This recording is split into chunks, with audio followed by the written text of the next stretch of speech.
দি release আর্তুরুল এই সিরিজটিকে বলা হয় পৃথিবীর সেরা টিভি ওয়েব সিরিজ। এই দি রিলিজ সিরিজটি দেখলে জানতে পারবেন ইতিহাস, যুদ্ধ, ড্রামা, জীবনী ইত্যাদি। সিরিজটি বিভিন্ন ভাষায় ড্রাবিং ও সাবটাইটেল রয়েছে। 2014 থেকে 2019 পর্যন্ত তুর্কি টিভি সিরিজের মধ্যে প্রথম স্থান অর্জন করেছে এই সিরিজ।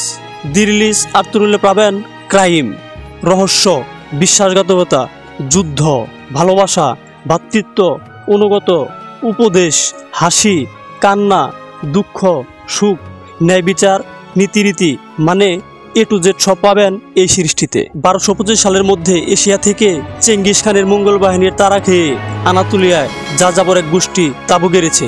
তাদের গোষ্ঠীর নাম কায়ি গোষ্ঠী। আনাতোলিয়া তখন সেলজুক রাজ্যের অধীনে।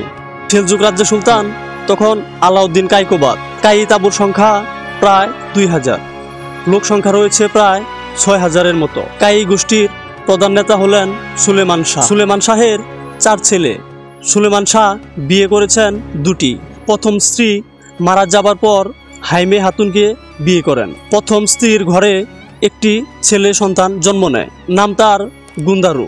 হাইমে হাতুনের ঘরে জন্ম নেন 3টি সন্তান, সুঙ্গুর তেকিন, আর্তুরুল, দুন্দার। এদিক দিয়ে আর্তুরুল হলেন 3য় সন্তান। আর এই আর্তুরুলই হলেন মহান ওসমানী সাম্রাজ্যের প্রতিষ্ঠাতা ওসমান গাজীর পিতা।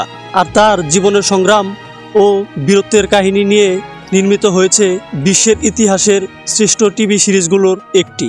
এই সিরিজ যত দেখবেন মনে হবে সব বাস্তবিক। পুরো পরিবারকে নিয়ে সিরিজটি দেখতে পারবেন। অশ্লীলতার ছিটে ফুটেও নেই এই সিরিজটিতে। বাংলার প্রতিটি পরিবার সুস্থ সংস্কৃতির এই সিরিজটা দেখুক।